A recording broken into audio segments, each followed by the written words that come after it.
It's sad to know that Darth Vader issue number 11 just ended, and we have to wait a month now for the next issue, which should be very enticing. And we're going to talk about issue number 12 and 13 in the upcoming days, hopefully next week. But what I wanted to do for today, May 1st, is give you guys the full comic of issue number 11. I broke it down into two parts because it was just too much to handle in just one video. So by everybody's request, enjoy Darth Vader issue number 11, a full large-scale comic book video. Darth Vader has a rough landing on Exegol, and basically with his animal connection powers, he takes hold of the Suma Verminoth, which in turn leads him directly to Palpatine's Sith Citadel. Down there, Palpatine is just waiting for him, and even though there are crab-like creatures who attack Vader and the Suma Verminoth, the creature just crushes everybody in its path. And finally, Darth Vader has the highest ground imaginable. He has the high ground, and it is not an Obi-Wan high ground, mind you. This is a spectacular one. However, as we've come accustomed to seeing Darth Vader, he just cannot utilize the high ground for a long time. Either he does not have it or he does not know how to use it, because Palpatine, with a flick of his wrist, simply takes control of the Suma Verminoth for himself and wraps its legs around it. The Suma Verminoth is just helpless, and you can see that in this panel. Palpatine wants the creature to end it all, but Vader ignites his red blade and tells him that no, you must fight. Being stuck in the middle between Vader and Palpatine, the Suma Verminoth simply blows the hell up, and it just simply cannot contain both of their powers. A not-so-amused Palpatine asks Vader what you were saying before. Vader, with an ignited blade, approaches Palpatine. Before he could even speak, however, Palpatine turns around and enters the Sith Citadel. With Ochi of Bestoon behind him, Vader does not skip a beat. He continues towards Palpatine's path, thinking that ultimately he could catch up to his master and end this once and for all. But all of a sudden, an emotional rush overcomes him. He is simply stunned. He even lets out a noise that hurts him. Now Palpatine goes in. There, he tells Vader, you sense it, don't you? You talk about fear, but even now, you forget where it all begins. With pain. Similar to his nephew Kylo Ren, Vader is walking among the statues of ancient Sith Lords who have come to pave the way for the modern Sith. Amongst all these carvings and statues, I am again so disappointed that we did not get to see the ancient Sith from thousands of years ago, such as Darth Revan, Darth Malak, and even Darth Nihilus. Now, I'm not saying this lightly, because if you'll remember my videos from some previous weeks ago, in The Rise of Skywalker, there is deleted scenes where Kylo Ren will see these ancient Sith on carvings inside the Citadel, but they were scrapped last minute, and I thought this comic would reintroduce those Sith Lords. However, the only time we get to see the ancient ruins inside the Sith Citadel is basically this shot that you see right here. The next panel goes on to reveal, of course, what we all expected, the Sith laboratory on Exegol that Palpatine is making full use of. And again, just like in Rise of Skywalker, it seems an early prototype of Snoke. They can even yell from inside, as you can see by the speech bubble. They really look like Snoke clones, although it is not outright confirmed. I do think that the Snoke creation started even from this point. This is nearing the timeline of Return of the Jedi. This is it, says Palpatine, the scalpel of creation. I used it to make all of these things. Vader is still stunned. He is speechless. He is not talking in the slightest. He is just watching in horror what Palpatine has created here, as a Snoke clone can be seen in the background, and all of a sudden, Vader comes upon a magnanimous moment. Ladies and gentlemen, I present to you Luke Skywalker's right hand that was cut off by none other than Darth Vader at the ending of the duel between him and Luke. You can tell it's the right hand by the thumb. The thumb is positioned in a way to tell us that this is Luke Skywalker's hand, although Palpatine and Vader do not outright mention it. Of course, do not outright mention it in this comic. It is very clearly Luke Skywalker's right hand that Palpatine is using to take off tissue and all sorts of things to create monsters, basically, as we're going to see in the next panel. Palpatine says to a stunned Vader who is looking at his son's hand, Palpatine says, "I can use it to make anything."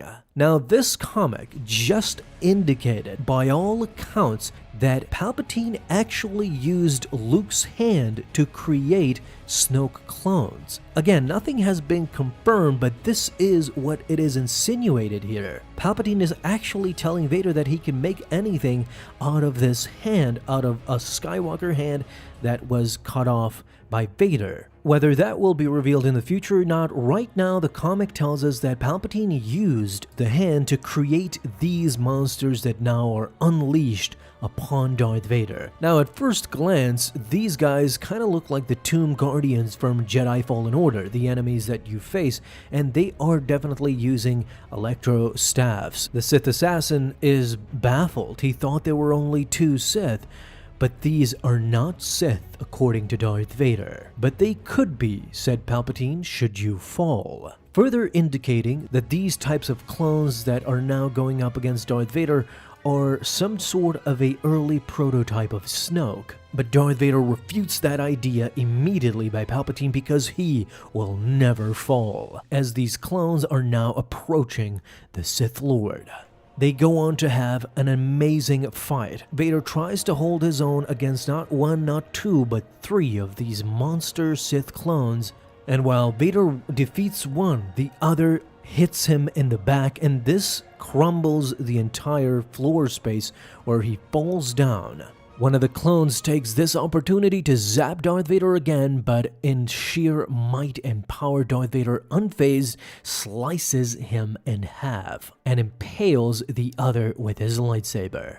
"Well done, Lord Vader," says Palpatine, "but you seem weary." And at this moment, Vader realizes that there are heaps of Sith acolytes approaching him with no mercy. Palpatine tells Vader that there are so many others that wish to meet you. At this moment, it is not made clear whether these are Sith acolytes that just follow the teachings of Palpatine, or rather clones that were created from Luke's hand or any other variation. But again, for Darth Vader, this just didn't faze him at all. And I am so excited to show you this comic, the ending of this comic tomorrow. You gotta understand that this comic was so jam-packed that I could just not skip around on these parts and not talk about them in detail. Luke's hand has finally been revealed in canon, and if this is not exciting, then I don't know what is.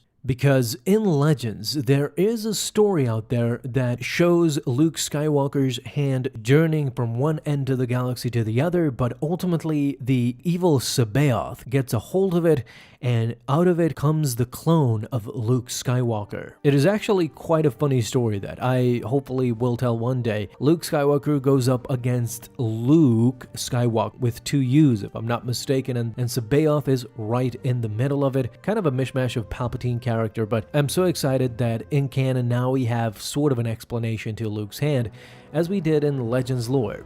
I just want to quickly point out that since it is not confirmed in the comic book by neither Darth Vader or Palpatine that this indeed is Luke Skywalker's hand, I saw a lot of you speculate that this actually might be Anakin's hand that was cut off by Dooku on Geonosis at the end of Episode 2. While that clearly could be the case, and I'm not ignoring that fact that this might be Anakin's hand that Palpatine as a Chancellor got a hold of, it just doesn't make much sense. This timeline follows immediately after Empire Strikes Back, so it would make much more sense that Palpatine got a hold of Luke's hand very recently.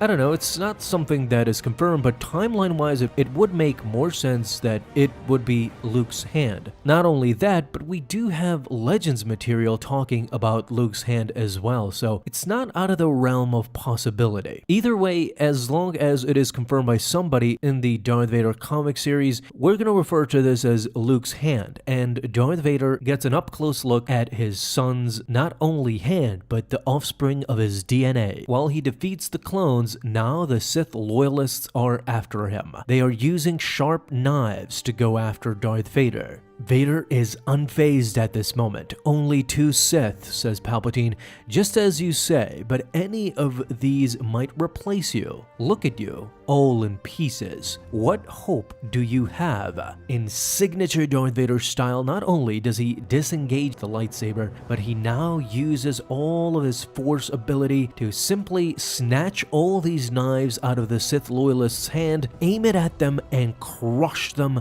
in one swift stroke. A pool of bodies lay before Darth Vader. Just like his master, Vader did this with the flick of his wrist. The Sith assassin even tells Palpatine that Vader lives. Yes, says Palpatine, one step closer to vengeance. But what's that? Vader's heart is palpitating. He still feels it. Even Sidious knows this. The sharp pain. Something here is suffering, unfathomable pain.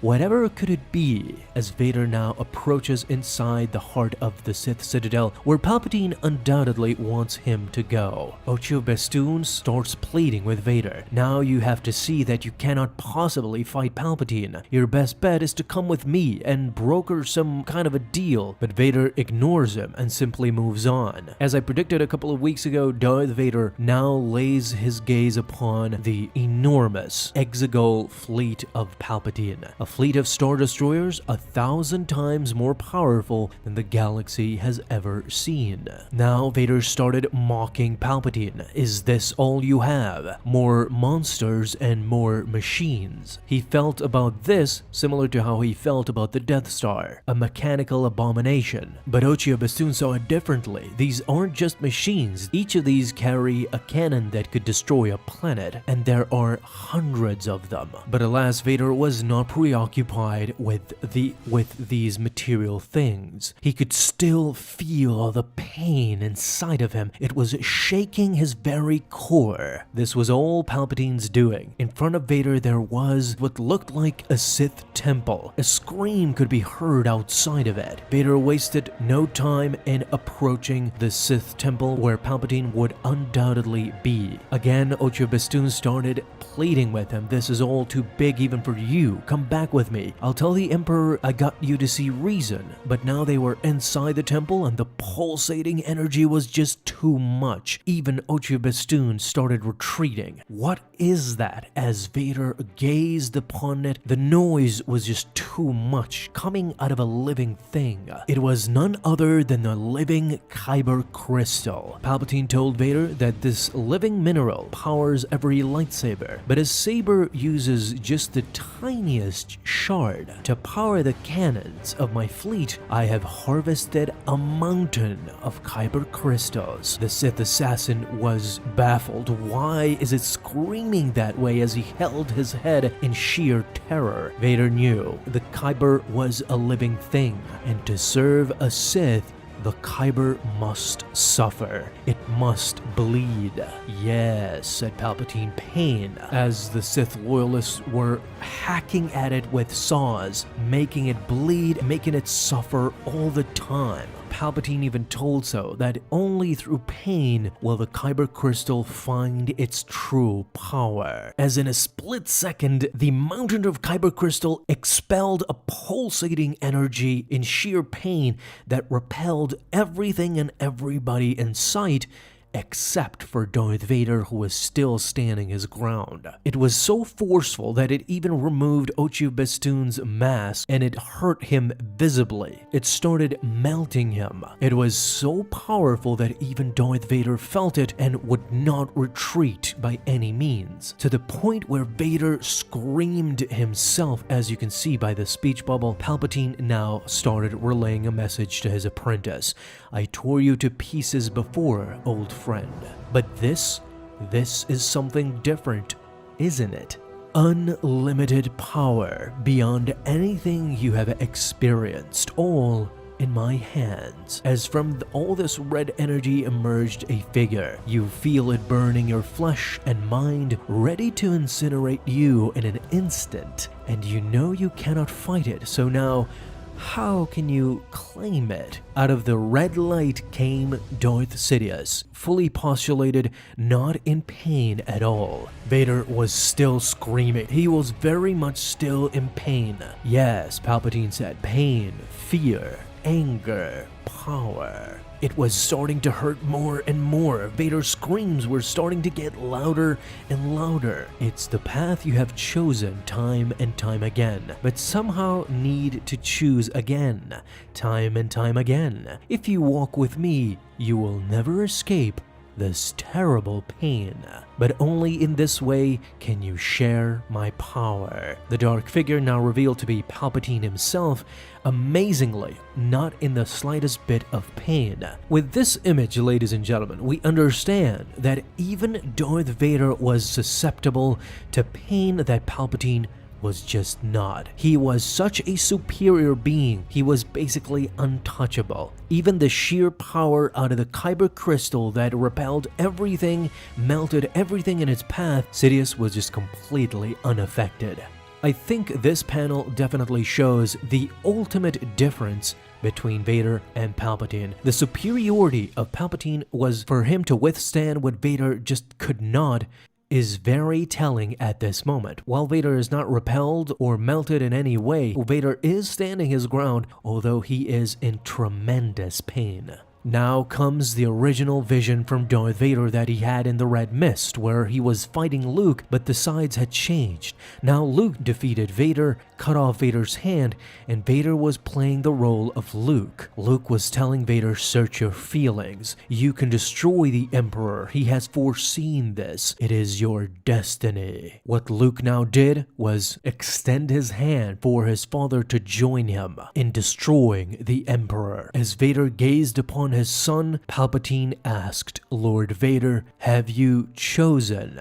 And the last page shows us that Vader indeed has chosen. Yes, my master. As Vader intently put it, he had joined the clan of Palpatine once more, and this is the last page of this comic issue, issue number 11. It is to be continued from this point on, but it was a pretty good conclusion to this point. It's not much of a cliffhanger as the rest of these comic books have been accustomed to. Now, for those who think this is anticlimactic, why didn't Darth Vader and Palpatine duel and get it out there? Well, not only was it shown again that Darth Vader cannot withstand what Palpatine can, and basically showed that Palpatine was a superior Sith at this point to Darth Vader. You might have missed the hidden meaning behind what Darth Vader's vision represented and what Darth Vader says in the end. I want to quickly explain to you guys that at this moment, Luke tells Darth Vader that he is destined to destroy the Emperor and that Palpatine has foreseen this. When Palpatine asks if Vader has chosen